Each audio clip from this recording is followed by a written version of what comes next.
Hey everyone, it's Sunday, so that means it's time for story time. I have my most special of all guests here. This is Satyia. Satyia is our warehouse kitty. Now, Satyia was a found cat, so she'd been wandering around an alley and on the streets, and she was taken in by the Proust family. And then she became an actual part of the stores. So, like, you'll sometimes hear our employees talk about her, or if you're one of the people who gets to come in the back, you'll see her sitting on stacks of boxes and just waiting to be pet. She's an absolutely amazing kitty, and like most domestic cats, she does what she wants and decides that she's gonna jump down. But like most domestic cats, she can live a very long time. She can live somewhere around 15 years. Cats have been domesticated throughout the world for thousands of years, and it's very well known in many cultures, particularly Egyptian cultures, that cats were revered. Basically, they were seen as kind of like godlike type creatures, or that gods were embodying the cat's body. Now, we see them as companion animals, and they make absolutely great companion animals. And with our companion animals, we have to make sure we're taking good care of them. So part of Satya's history is that because she wasn't very well taken care of beforehand and everything else, she came in kind of skinny and in weird condition. And we found out she had really bad infections in her mouth, and her teeth were rotting out.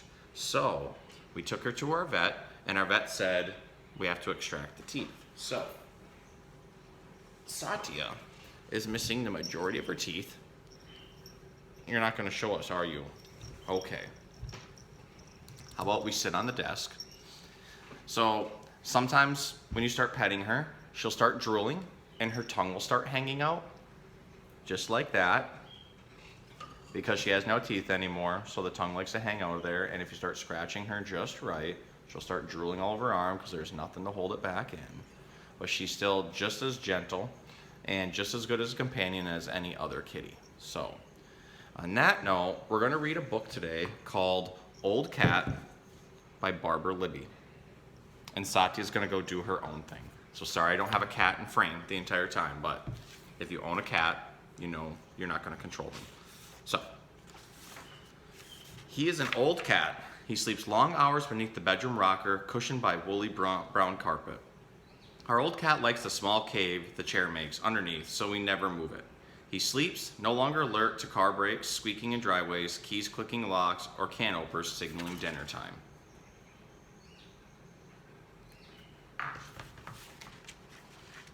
Rackety children crashing downstairs, bikes, bats, autos, houses, dogs. It's a wonder I survived my kittenhood on that street.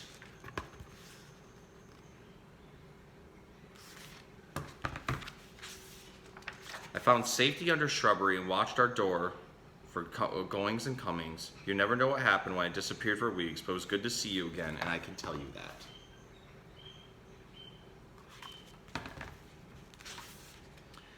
He is an old prowler. He leaps only for worthwhile reasons. Afternoon sunlight, the blue Chanel robe I leave on my bed. It's my favorite bathrobe, thick as a blanket. If he is not on it, I'll borrow it briefly, replace it gently for my old cat to curl up in it again.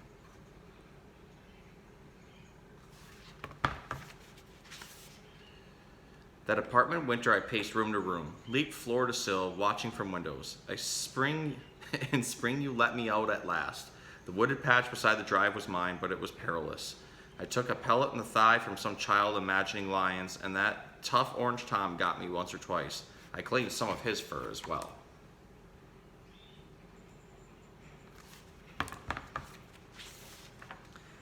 Locked in that garage for days, I heard you calling. Cold cement, cold, dirty water, not much else. When the door finally opened, I headed home, starving for food and your shoulder. Who purred louder, you or I?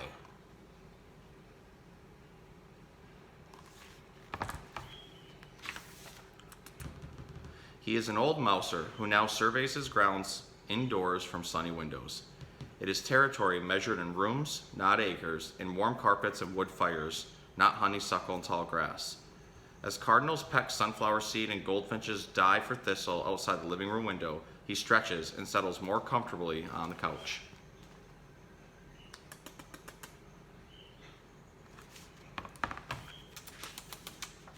She's looking at me. A small house in woods that went on forever, with covered porches to wait out in the rain. Small, silent panther stalking through milkweed, and the black ears, back, and tail of me would disappear against the night. while legs and underbelly glowed blue-white. I felt invincible.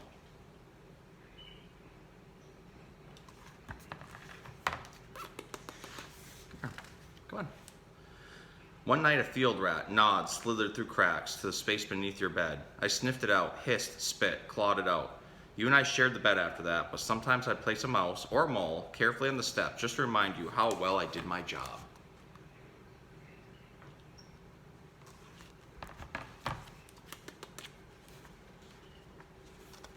She's really doing her own thing today. Normally she'll come right over. He is an old veteran, less handsome than he used to be, a single green eye, stiff bony back and fur, a used muff that's seen better days. I hardly notice, as with any dear friend, it's the soul inside I see, not the worn surface.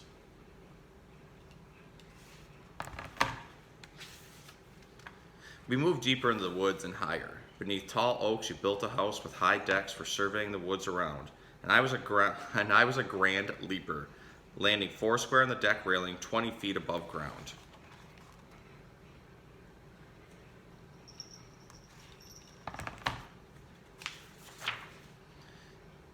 Ambling its length, I'd come in with range of the bird feeder that sits on one corner. You'd rush out the door if you saw me.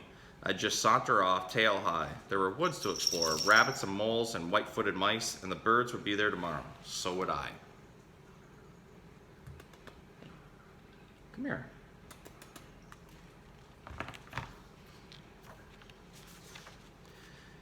He is an old explorer. He finds paths around hillsides of quilt and discovers small valleys to nest in between. I always make room for him. Between my knee and pillow, he circles and circles. My old cat settles slowly in the middle of the night, but rewards my patience with smooth purring in my ear.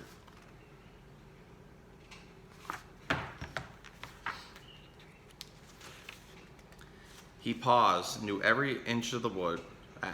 My paws knew every inch of woods, from creek to oak and warren to nest, where blue jays live, black rat snakes and squirrels, where deer cross, where rabbits hide.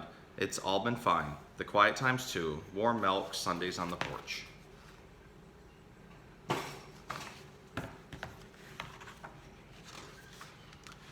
Remember our stories when fur and bones and tale of me are gone. Share them with some new young mouser who you'll need to learn where blue jays live, where rabbits hide. We'll share your couch and bowls of milk, who'll be your friend, though maybe not as good a friend as I. So that's a pretty cool emotional book. It's okay to get emotional about stuff like this, but this is why we have companion animals, so they can help fill some cool voids in our life, and then remember them later on. So. What do you think, Satyia? You're purring now, and your tongue is out. And she's back on her way. So, hope you guys enjoyed the book. Hope you enjoyed learning a little bit about our warehouse kitty Satyia and her drooly sticking out tongue. And we'll see you next time.